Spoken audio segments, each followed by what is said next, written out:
اس کے بعد عبداللہ بن مسعود رضی اللہ عنہ سے، جو اس کی گردن پر پاؤں رکھ چکے تھے، کہنے لگا، او بکری کے چرواہے، تو بڑی اونچی اور مشکل جگہ پر چڑھ گیا۔ واضح رہے کہ عبداللہ بن مسعود رضی اللہ عنہ مکے میں بکریاں چرایا کرتے تھے۔ اس گفتگو کے بعد عبداللہ بن مسعود رضی اللہ عنہ نے اس کا سر کاٹ لیا اور رسول اللہ صلی اللہ علیہ وسلم کی خدمت میں لا کر حاضر کرتے ہوئے عرض کیا، یا رسول اللہ صلی اللہ علیہ وسلم، یہ رہا اللہ کے دشمن ابو جہل کا سر۔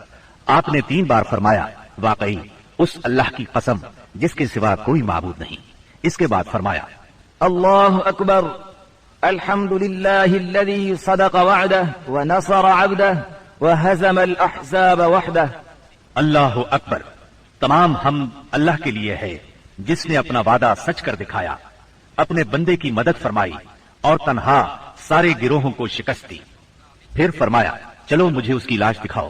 جب آپ صلی اللہ علیہ وسلم کو لاش دکھائی گئی تو آپ نے فرمایا، یہ اس امت کا فرعون ہے۔ معاذ بن عمرو اور معوذ بن افرا کے ایمان افروز کارناموں کا ذکر ہو چکا ہے۔ حقیقت یہ ہے کہ اس معرکے میں قدم قدم پر ایمان کے ایسے تابناک نقوش پیش آئے جن میں عقیدت کی قوت اور اصول کی پختگی نمایاں اور جلوگر تھی۔ اس معرکے میں باپ اور بیٹے میں، بھائی اور بھائی میں صف آرائی ہوئی، اصولوں کے اختلاف پر تلواریں بے نیام ہوئی اور مظلوم و مقہور نے ظالم و قاہر سے ٹکرا کر اپنے غصے کی آگ بجھائی۔ ابن عباس رضی اللہ عنہ سے روایت ہے کہ نبی صلی اللہ علیہ وسلم نے صحابہ کرام سے فرمایا، مجھے معلوم ہے کہ بنو ہاشم وغیرہ کے کچھ لوگ زبردستی میدان جنگ میں لائے گئے ہیں، انہیں ہماری جنگ سے کوئی سروکار نہیں ہے، لہٰذا بنو ہاشم کا کوئی آدمی کسی کی زد میں آ جائے تو وہ قتل نہ کرے، اور ابو البختری بن ہشام کسی کی زد میں آ جائے تو وہ اسے قتل نہ کرے، اور عباس بن عبد المطلب کسی کی زد میں آ جائے تو وہ بھی انہیں قتل نہ کرے، کیونکہ وہ بالجبر لائے گئے ہیں۔ اس پر عتبہ کے صاحبزادے ابو حذیفہ رضی اللہ عنہ نے کہا، کیا ہم اپنے باپ بیٹوں، بھائیوں اور کنبے قبیلے کے لوگوں کو قتل کریں گے اور عباس کو چھوڑ دیں گے؟ اللہ کی قسم، اگر اس سے میری مٹ بھیڑ ہو گئی تو میں اسے تلوار کی لگام پہنا دوں گا۔ یہ خبر رسول اللہ صلی اللہ علیہ وسلم کو پہنچی تو آپ نے عمر بن خطاب رضی اللہ عنہ سے فرمایا، کیا رسول اللہ صلی اللہ علیہ وسلم کے چچا کے چہرے پر تلوار ماری جائے گی؟ عمر رضی اللہ عنہ نے کہا، یا رسول اللہ، مجھے چھوڑیے، میں تلوار سے اس شخص کی گردن اڑا دوں، کیونکہ اللہ کی قسم یہ شخص منافق ہو گیا ہے۔ بعد میں ابو حذیفہ رضی اللہ عنہ کہا کرتے تھے، اس دن میں نے جو بات کہہ دی تھی اس کی وجہ سے مجھے برابر خوف لگا رہتا ہے، صرف یہی صورت ہے کہ میری شہادت اس کا کفارہ بن جائے، اور بالآخر وہ یمامہ کی جنگ میں شہید ہو ہی گئے۔ ابو البختری کو قتل کرنے سے اس لیے منع کیا گیا تھا کہ مکے میں یہ شخص سب سے زیادہ رسول اللہ صلی اللہ علیہ وسلم کی ایذا رسانی سے اپنا ہاتھ روکے ہوئے تھا، آپ کو کسی قسم کی تکلیف نہ پہنچاتا تھا اور نہ اس کی طرف سے کوئی ناگوار بات سننے میں آتی تھی، اور یہ ان لوگوں میں سے تھا جنہوں نے بنی ہاشم اور بنی مطلب کے بائیکاٹ کا صحیفہ چاک کیا تھا۔ لیکن ان سب کے باوجود ابو البختری کو قتل کر دیا گیا۔ ہوا یہ کہ مجزر بن زیاد سے اس کی مد بھیڑ ہو گئی، اس کے ساتھ اس کا ایک اور ساتھی بھی تھا، دونوں ساتھ ساتھ لڑ رہے تھے۔ مجزر نے کہا، ابو البختری، رسول اللہ صلی اللہ علیہ وسلم نے ہمیں آپ کو قتل کرنے سے منع کیا ہے۔ اس نے کہا، اور میرا ساتھی؟ مجزر نے کہا، نہیں واللہ، ہم آپ کے ساتھی کو نہیں چھوڑ سکتے۔ اس نے کہا، اللہ کی قسم، تب میں اور وہ دونوں مریں گے۔ اس کے بعد دونوں نے لڑائی شروع کر دی، مجزر نے مجبوراً اسے بھی قتل کر دیا۔ مکے کے اندر جاہلیت کے زمانے سے عبد الرحمن بن عوف رضی اللہ عنہ اور امیہ بن خلف میں باہم دوستی تھی۔ جنگ بدر کے روز امیہ اپنے لڑکے علی کا ہاتھ پکڑے کھڑا تھا کہ اتنے میں ادھر سے عبد الرحمن بن عوف کا گزر ہوا۔ وہ دشمن سے کچھ زرہیں چھین کر لادے لیے جا رہے تھے۔ امیہ نے انہیں دیکھ کر کہا، کیا تمہیں میری ضرورت ہے؟ میں تمہاری ان زرہوں سے بہتر ہوں، آج جیسا منظر تو میں نے دیکھا ہی نہیں۔ کیا تمہیں دودھ کی حاجت نہیں؟ مطلب یہ تھا کہ جو مجھے قید کرے گا میں اسے فدیے میں خوب ددھیل اونٹنیاں دوں گا۔ یہ سن کر عبد الرحمن بن عوف رضی اللہ عنہ نے زرہیں پھینک دی اور دونوں کو گرفتار کر کے آگے بڑھے۔ عبد الرحمن بن عوف رضی اللہ عنہ کہتے ہیں کہ میں امیہ اور اس کے بیٹے کے درمیان چل رہا تھا کہ امیہ نے پوچھا، آپ لوگوں میں کون سا آدمی تھا جو اپنے سینے پر شتر مرغ کا پر لگائے ہوئے تھا؟ میں نے کہا، وہ حمزہ بن عبد المطلب رضی اللہ عنہ تھے۔ امیہ نے کہا، یہی شخص ہے جس نے ہمارے اندر تباہی مچا رکھی تھی۔ سیدنا عبد الرحمن رضی اللہ عنہ کہتے ہیں کہ واللہ میں ان دونوں کو لیے جا رہا تھا کہ اچانک بلال رضی اللہ عنہ نے امیہ کو میرے ساتھ دیکھ لیا تو انہوں نے کہا، او ہو، کفار کا سرغنہ امیہ بن خلف، اب یا تو میں بچوں گا یا یہ بچے گا۔ میں نے کہا، اے بلال رضی اللہ عنہ، یہ میرا قیدی ہے، انہوں نے کہا اب یا تو میں رہوں گا یا یہ رہے گا۔ پھر نہایت بلند آواز سے پکارا اے اللہ کے مددگاروں، یہ رہا کفار کا سرغنہ امیہ بن خلف، اب یا تو میں رہوں گا یا یہ رہے گا۔ عبد الرحمن بن عوف رضی اللہ عنہ کہتے ہیں کہ اتنے میں لوگوں نے ہمیں گھیرے میں لے لیا، میں ان کا بچاؤ کر رہا تھا مگر ایک آدمی نے تلوار سے اس کے بیٹے کے پاؤں پر ضرب لگائی اور وہ وہیں گر گیا۔ ادھر امیہ نے اتنے زور سے چیخ ماری کہ میں نے ویسی چیخ کبھی سنی ہی نہ تھی۔ میں نے کہا نکل بھاگو، مگر آج بھاگنے کی گنجائش نہیں، اللہ کی قسم میں تمہارے کچھ کام نہیں آ سکتا۔ عبد الرحمن رضی اللہ عنہ فرماتے ہیں کہ لوگوں نے اپنی تلواروں سے ان دونوں کو کاٹ کر ان کا کام تمام کر دیا۔ اس کے بعد عبد الرحمن بن عوف رضی اللہ عنہ کہا کرتے تھے اللہ بلال رضی اللہ عنہ پر رحم کرے، میری زرہیں بھی گئیں اور میرے قیدی کے بارے میں مجھے تڑپا بھی دیا۔ سیدنا عمر بن خطاب رضی اللہ عنہ نے اپنے ماموں عاص بن ہشام بن مغیرہ کو قتل کیا۔ سیدنا ابو بکر صدیق رضی اللہ عنہ نے اپنے بیٹے عبد الرحمن کو جو اس وقت مشرکین کے ہمراہ تھے پکار کر کہا او خبیث میرا مال کہاں ہے؟ عبد الرحمن نے جواب میں ایک شعر کہا جس کا ترجمہ یوں ہے، ہتھیار تیز رو گھوڑے اور اس تلوار کے سوا کچھ باقی نہیں جو بڑھاپے کی گمراہی کا خاتمہ کرتی ہے۔ جس وقت مسلمانوں نے مشرکین کی گرفتاری شروع کی، رسول اللہ صلی اللہ علیہ وسلم چھپر میں تشریف فرما تھے اور صعب بن معاذ رضی اللہ عنہ تلوار حمائل کیے دروازے پر پہرا دے رہے تھے۔ رسول اللہ صلی اللہ علیہ وسلم نے دیکھا کہ سعد رضی اللہ عنہ کے چہرے پر لوگوں کی اس حرکت کا ناگوار اثر پڑ رہا ہے۔ آپ نے فرمایا اے سعد، ایسا محسوس ہوتا ہے کہ تم کو مسلمانوں کا یہ کام ناگوار ہے۔ انہوں نے کہا جی ہاں اللہ کی قسم، اے اللہ کے رسول، یہ اہل شرک کے ساتھ پہلا معرکہ ہے جس کا موقع اللہ نے ہمیں فراہم کیا ہے، اس لیے اہل شرک کو باقی چھوڑنے کی بجائے مجھے یہ بات زیادہ پسند ہے کہ انہیں خوب قتل کیا جائے اور اچھی طرح کچل دیا جائے۔ اس جنگ میں عکاشہ بن محصن اسدی رضی اللہ عنہ کی تلوار ٹوٹ گئی۔ وہ رسول اللہ صلی اللہ علیہ وسلم کی خدمت میں حاضر ہوئے، آپ نے انہیں ایک چھڑی تھما دی اور فرمایا عکاشہ اسی سے لڑائی کرو۔ عکاشہ نے اسے رسول اللہ صلی اللہ علیہ وسلم سے لے کر ہلایا تو وہ ایک لمبی مضبوط اور چمچم کرتی ہوئی سفید تلوار میں تبدیل ہو گئی۔ پھر انہوں نے اسی سے لڑائی کی یہاں تک کہ اللہ نے مسلمانوں کو فتح نصیب فرمائی۔ اس تلوار کا نام اون یعنی مدد رکھا گیا تھا۔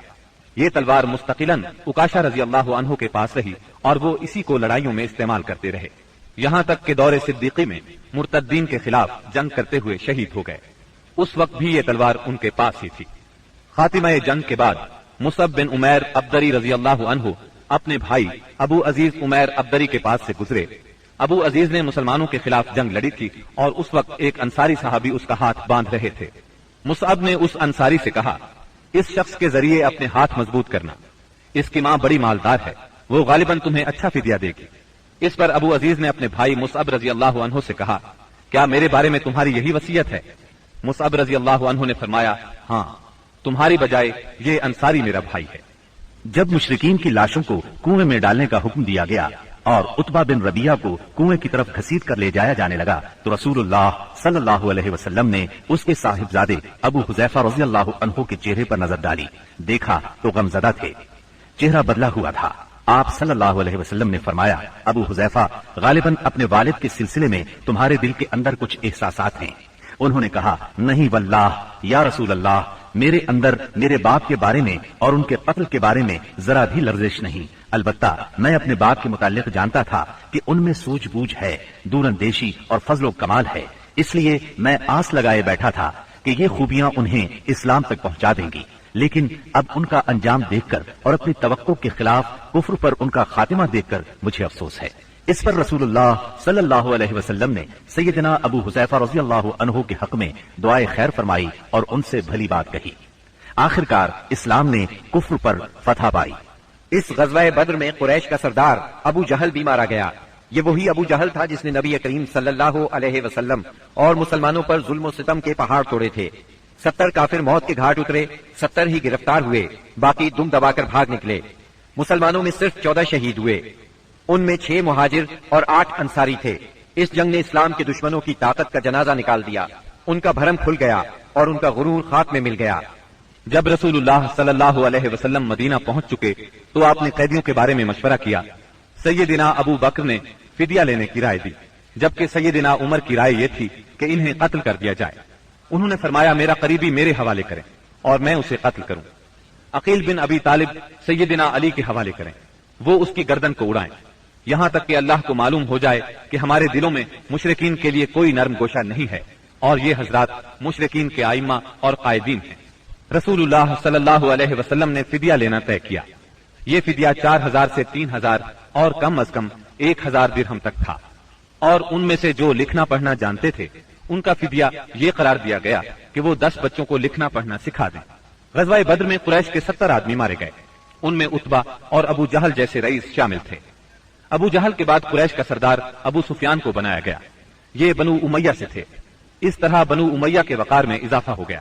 جمادی الاولیٰ 3 ہجری میں قریش نے اپنا ایک قافلہ عراق کے راستے ملک شام بھیجا۔ یہ راستہ نجد سے ہو کر شام جاتا تھا اور مدینے کے قریب سے نہیں گزرتا تھا۔ اس قافلے کی قیادت صفوان بن امیہ کر رہا تھا۔ رسول اللہ صلی اللہ علیہ وسلم کو اس کا علم ہو گیا۔ آپ نے سیدنا زید بن حارثہ رضی اللہ عنہ کی کمان میں 200 سواروں کا ایک دستہ بھیج دیا۔ قریش کا قافلہ نجد میں قردہ نامی ایک چشمے پر پڑاؤ ڈال رہا تھا کہ سیدنا زید رضی اللہ عنہ نے اس پر حملہ کر دیا۔ نتیجہ یہ ہوا کہ پورا قافلہ ان کے قبضے میں آ گیا، البتہ اس میں جتنے آدمی تھے سب نکل بھاگے۔ صرف قافلے کا رہنما فرات بن حیان گرفتار ہو سکا، اس نے اسلام قبول کر لیا۔ مال غنیمت کی مقدار 1,00,000 درہم تھی، اور غزوہ بدر کے بعد قریش کے لیے یہ سب سے زیادہ تکلیف دہ مار تھی۔ غزوہ بدر کے بعد غزوات کے سلسلے میں تیزی آ گئی۔ 3 ہجری میں غزوہ بحران، غزوہ غطفان، غزوہ حمیر الاسد اور غزوہ احد اس سال کامیابی سے لڑے گئے۔ البتہ غزوہ احد واحد غزوہ ہے جس میں مسلمانوں کو بہت تکلیف دہ صورتحال کا سامنا کرنا پڑا۔ اپنی ایک غلطی کی وجہ سے وقتی طور پر شکست کا منہ دیکھنا پڑا۔ بدر میں ذلت آمیز شکست اور قریش کے بڑے بڑے سرداروں کے قتل کے بعد مکہ معظمہ کے ہر گھر میں کوہرام مچ گیا۔ اب قریش کے سردار ابو سفیان تھے، ان کی یہ ذمہ داری تھی کہ وہ غزوہ بدر کے مقتولین کا انتقام لیں۔ چنانچہ مشرکین نے بدر سے واپسی پر منت مانی کہ وہ جب تک مسلمانوں سے بدر کا انتقام نہیں لیں گے غسل جنابت نہیں کریں گے۔ ایک روز ابو جہل کا بیٹا اکرمہ مقتولین کے رشتہ داروں کو ساتھ لے کر ابو سفیان کے پاس گیا اور کہا، محمد نے ہماری قوم کو فنا کر دیا ہے، اب ہم نے تہیہ کر لیا ہے کہ مسلمانوں کا نام صفحہ ہستی سے حرف غلط کی طرح مٹا کر دم لیں گے۔ اس طرح قریش کے شعلہ فشاں شاعروں نے انتقام کی آگ کو خوب ہوا دی۔ اس طرح سارا عرب گویا آتش فشاں بن گیا۔ ادھر مسلمان بھی یہ بات اچھی طرح جانتے تھے کہ قریش مکہ اپنے 70 سرداروں کا انتقام ضرور لیں گے۔ چنانچہ مسلمان کفار مکہ کی سرگرمیوں سے باخبر رہنے کی پوری کوشش کر رہے تھے۔ شوال 3 ہجری میں رسول اللہ صلی اللہ علیہ وسلم کو اطلاع ملی کہ قریش کا لشکر مدینہ منورہ کی طرف بڑھ رہا ہے اور اس کی تعداد 3000 ہے۔ اس پر آپ نے صحابہ کرام رضی اللہ عنہم سے مشورہ کیا۔ اکثر مہاجرین اور تجربہ کار صحابہ نے مشورہ دیا کہ خواتین کو ایک محلے میں جمع کر دیا جائے اور شہر کے اندر رہ کر مقابلہ کیا جائے۔ عبداللہ بن ابی منافق نے بھی یہی رائے دی، لیکن نوجوان صحابہ کے ایک گروہ نے اس بات پر اصرار کیا کہ شہر سے نکل کر دشمن کا مقابلہ کیا جائے۔ دراصل یہ نوجوان صحابہ کم عمر ہونے کی وجہ سے غزوہ بدر میں شرکت نہیں کر سکے تھے، اس لیے ان پر جوش طاری تھا۔ نبی اکرم صلی اللہ علیہ وسلم گھر تشریف لائے اور زرہ پہن کر باہر تشریف لے گئے۔ اب لوگوں کو ندامت محسوس ہوئی کہ کیوں شہر سے باہر جا کر لڑنے کا مشورہ دیا۔ چنانچہ انہوں نے کہا، اگر آپ پسند فرمائیں تو شہر میں رہ کر دشمن سے مقابلہ کیا جائے۔ جواب میں آپ نے فرمایا، رسول کو زیبا نہیں کہ ہتھیار پہن کر بغیر قتال کے اتار دے۔ چنانچہ آپ 1000 کا لشکر لے کر مدینہ منورہ سے نکلے۔ اس کے بعد نبی صلی اللہ علیہ وسلم نے لشکر کو 3 حصوں میں تقسیم کیا۔ مہاجرین کا دستہ، اس کا پرچم سیدنا مصعب بن عمیر رضی اللہ عنہ کو عطا کیا۔ قبیلہ اوس کا دستہ، اس کا علم اسید بن حزیر رضی اللہ عنہ کو عطا فرمایا۔ تیسرا قبیلہ خزرج کا دستہ، اس کا علم حباب بن منذر رضی اللہ عنہ کو عطا فرمایا۔ پورا لشکر 1000 مردان جنگی پر مشتمل تھا، جن میں 100 زرہ پوش اور 50 شاہ سوار تھے۔ سیدنا ابن ام مکتوم رضی اللہ عنہ کو اس کام پر مقرر فرمایا کہ وہ مدینے کے اندر رہ جانے والے لوگوں کو نماز پڑھائیں گے۔ اس کے بعد کوچ کا اعلان فرمایا اور لشکر نے شمال کا رخ کیا۔ سیدنا سعد بن معاذ اور سعد بن عبادہ رضی اللہ عنہما زرہ پہنے نبی صلی اللہ علیہ وسلم کے آگے آگے چل رہے تھے۔ رات احد اور مدینے کے درمیان بسر کی۔ طلوع فجر سے کچھ پہلے آپ پھر چل پڑے اور مقام شوق پہنچ کر نماز فجر ادا کی۔ اسی جگہ سے عبداللہ بن ابی منافق اپنے 300 ساتھیوں کے ساتھ الگ ہو گیا۔ اس نے یہ کہتے ہوئے مدینہ منورہ کا رخ کیا، آپ نے ہماری رائے کو کوئی اہمیت نہیں دی، اس لیے ہم واپس جاتے ہیں۔ اس بغاوت اور واپسی کے بعد رسول اللہ صلی اللہ علیہ وسلم نے باقی ماندہ لشکر کو لے کر، جس کی تعداد 700 تھی، دشمن کی طرف قدم بڑھایا۔ دشمن کا پڑاؤ آپ کے اور احد کے درمیان کئی سمت سے حائل تھا، اس لیے آپ نے دریافت کیا کہ کوئی آدمی ہے جو ہمیں دشمن کے پاس سے گزرے بغیر کسی قریبی راستے سے لے چلے۔ اس کے جواب میں ابو خیثمہ رضی اللہ عنہ نے عرض کیا، یا رسول اللہ، میں اس خدمت کے لیے حاضر ہوں۔ پھر انہوں نے ایک مختصر راستہ اختیار کیا۔ وہاں پہنچ کر نبی کریم صلی اللہ علیہ وسلم نے آگے بڑھ کر وادی کے آخری سرے پر واقع احد پہاڑ کی گھاٹی میں نزول فرمایا اور وہیں اپنے لشکر کا کیمپ لگوایا۔ سامنے مدینہ تھا اور پیچھے احد کا پہاڑ۔ اس طرح دشمن کا لشکر مسلمانوں اور مدینے کے درمیان حد فاصل بن گیا۔ یہاں پہنچ کر رسول اللہ صلی اللہ علیہ وسلم نے لشکر کی ترتیب و تنظیم قائم کی اور جنگی نقطۂ نظر سے اسے کئی صفوں میں تقسیم فرمایا۔ ان کی کمان سیدنا عبداللہ بن جبیر بن نعمان رضی اللہ عنہ کے سپرد کی اور انہیں وادی کنات کے جنوبی کنارے پر واقع ایک چھوٹی سی پہاڑی پر، جو اسلامی لشکر کے کیمپ سے کوئی 150 میٹر جنوب مشرق میں واقع ہے اور اب جبل رومات کے نام سے مشہور ہے، تعینات فرمایا اور انہیں ہدایات دیتے ہوئے فرمایا، اگر تم لوگ دیکھو کہ ہمیں پرندے اچک رہے ہیں تو بھی اپنی جگہ نہ چھوڑنا یہاں تک کہ میں بلا بھیجوں، اور اگر تم دیکھو کہ ہم نے قوم کو شکست دی ہے اور انہیں کچل دیا ہے تو بھی اپنی جگہ نہ چھوڑنا یہاں تک کہ میں بلا بھیجوں۔ باقی لشکر کی ترتیب یہ تھی، دائیں جانب والے لشکر پر سیدنا منذر بن عمرو مقرر تھے اور بائیں جانب والے لشکر پر زبیر بن عوام اور ان کا معاون سیدنا مقداد بن اسود کو بنایا گیا۔ سیدنا زبیر کو یہ مہم بھی سونپی گئی کہ وہ خالد بن ولید کے شاہ سواروں کی راہ روکے رکھیں۔ اس ترتیب کے علاوہ صف کے اگلے حصے میں ایسے ممتاز اور منتخب بہادر مسلمان رکھے گئے جن کی جاں بازی اور دلیری کا شہرہ تھا اور جنہیں ہزاروں کے برابر مانا جاتا تھا۔ یہ منصوبہ بڑی باریکی اور حکمت پر مبنی تھا، جس سے نبی کریم صلی اللہ علیہ وسلم کی فوجی قیادت کی عبقریت کا پتہ چلتا ہے اور ثابت ہوتا ہے کہ کوئی کمانڈر کیسا ہی بالیاقت کیوں نہ ہو، آپ سے زیادہ باریک اور باحکمت منصوبہ تیار نہیں کر سکتا۔ یہ تھی نبی کریم صلی اللہ علیہ وسلم کی لشکر کی ترتیب و تنظیم، جو 7 شوال 3 ہجری کی صبح عمل میں آئی۔ ادھر مشرکین نے بھی صف بندی ہی کے اصول پر اپنے لشکر کو منظم کیا تھا۔ ان کا سپہ سالار ابو سفیان تھا، جس نے قلب لشکر میں اپنا مرکز بنایا تھا۔ دائیں جانب خالد بن ولید سالار تھے، جو ابھی مشرک تھے، اور بائیں جانب کا سالار اکرمہ بن ابو جہل تھا۔ پیدل فوج کی کمان صفوان بن امیہ کے پاس تھی اور تیر اندازوں پر عبداللہ بن ربیہ مقرر ہوئے۔ جھنڈا بنو عبد الدار کی ایک چھوٹی سی جماعت کے ہاتھ میں تھا۔ اس کے بعد دونوں فریق آمنے سامنے اور قریب آ گئے اور لڑائی کا مرحلہ شروع ہو گیا۔ جنگ کے پہلے مرحلے کی ابتدا مشرکین کے علمبردار طلحہ بن ابی طلحہ سے ہوئی۔ اس نے مسلمانوں کو للکارا۔ اس کی للکار سن کر سیدنا زبیر رضی اللہ عنہ فوراً صف سے نکل کر آگے آئے، اس کے مقابل ہوئے، بڑھ کر ایک بھرپور وار کیا۔ طلحہ فوراً ہی جہنم رسید ہو گیا۔ طلحہ کے گرتے ہی جھنڈا اس کے بھائی عثمان نے اٹھا لیا اور مسلمانوں کو مقابلے کے لیے پکارا۔ اب سیدنا حمزہ رضی اللہ عنہ آگے بڑھے اور عثمان کے کندھے پر اس زور سے تلوار ماری کہ کمر تک اتر گئی۔ اس طرح قریش کے 12 علمبردار یکے بعد دیگرے قتل ہوئے۔ پھر عام لڑائی شروع ہوئی۔ گھمسان کی جنگ چھڑ گئی۔ اس میں مسلمانوں کا پلہ بھاری رہا۔ مشرکین شکست کھا کر بھاگ نکلے۔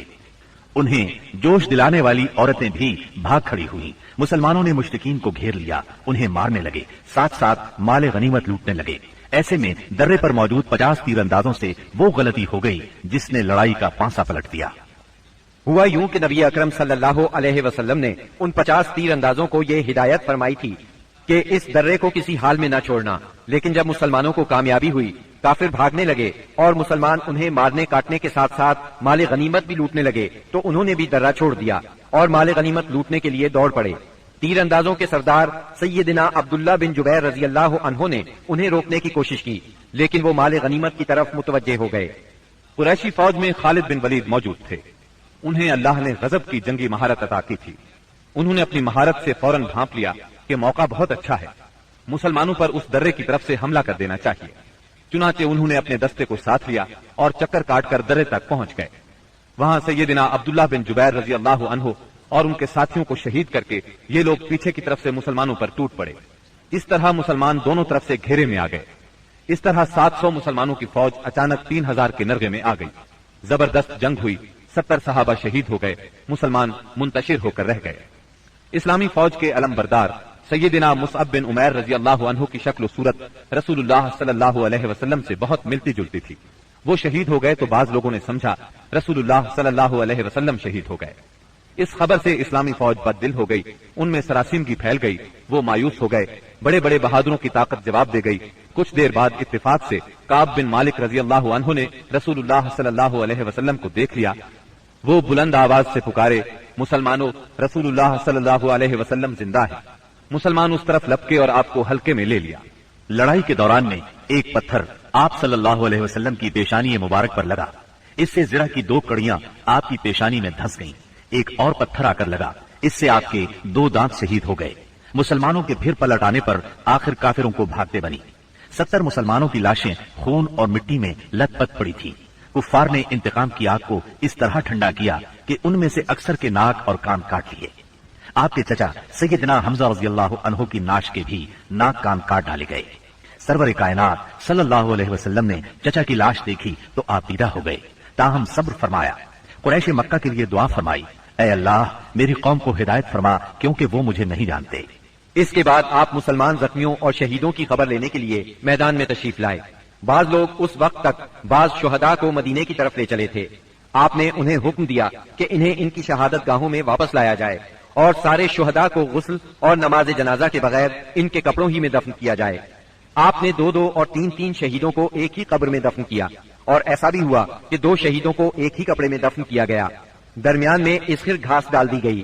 لحد میں اس شخص کو آگے کیا جسے قرآن زیادہ یاد تھا۔ آپ نے فرمایا، میں ان لوگوں کے بارے میں قیامت کے دن گواہی دوں گا۔ لوگوں نے سیدنا حنظلہ بن ابی عامر رضی اللہ عنہ کی لاش اس حالت میں پائی کہ وہ زمین سے اوپر اٹھی ہوئی تھی اور اس سے پانی ٹپک رہا تھا۔ رحمت دو عالم صلی اللہ علیہ وسلم نے فرمایا، فرشتے انہیں غسل دے رہے ہیں۔ ان کا واقعہ یہ ہے کہ ان کی نئی نئی شادی ہوئی تھی، بیوی کے ساتھ ہی تھے کہ جنگ کی دعوت کانوں میں پڑی۔ وہ بیوی کو چھوڑ کر سیدھے میدان جنگ میں آ گئے، پھر حالت جنابت ہی میں لڑتے ہوئے شہید ہو گئے۔ چنانچہ فرشتوں نے انہیں غسل دیا، اس لیے انہیں غسیل الملائکہ کہا جاتا ہے۔ سیدنا حمزہ رضی اللہ عنہ کو اتنی چھوٹی چادر میں دفنا دیا گیا کہ اگر سر ڈھانکا جاتا تو پاؤں کھل جاتے تھے اور پاؤں ڈھانکے جاتے تو سر کھل جاتا تھا۔ چنانچہ پاؤں پر اذخر گھاس ڈال دی گئی۔ یہی صورتحال سیدنا مصعب بن عمیر رضی اللہ عنہ کے ساتھ پیش آئی۔ شہداء کے دفن اور ان کے لیے دعا کے بعد نبی اکرم صلی اللہ علیہ وسلم اور صحابہ کرام مدینے کی طرف چلے۔ راستے میں کچھ عورتیں ملی جن کے عزیز شہید ہوئے تھے۔ نبی صلی اللہ علیہ وسلم نے انہیں تسلی دی اور ان کے لیے دعا فرمائی۔ بنو دینار کی ایک خاتون آئی جن کے شوہر، بھائی اور باپ شہید ہو گئے تھے۔ جب انہیں ان کے عزیزوں کی شہادت کی خبر دی گئی تو بولی، رسول اللہ صلی اللہ علیہ وسلم کی کیا خبر ہے؟ انہیں بتایا گیا رسول اللہ صلی اللہ علیہ وسلم خیریت سے ہیں۔ وہ بولی، میں آپ کو دیکھنا چاہتی ہوں۔ لوگوں نے اشارے سے بتایا۔ جب ان کی نظر آپ پر پڑی تو بولی، كل مصیبت بعدک جلل، کہ آپ کے بعد ہر مصیبت ہیچ ہے۔ مدینے پہنچ کر مسلمانوں نے ہنگامی حالت میں رات گزاری۔ جسموں پر زخم ہی زخم تھے، تھکن سے بدن چور چور تھے اور غم و الم کی کیفیت طاری تھی۔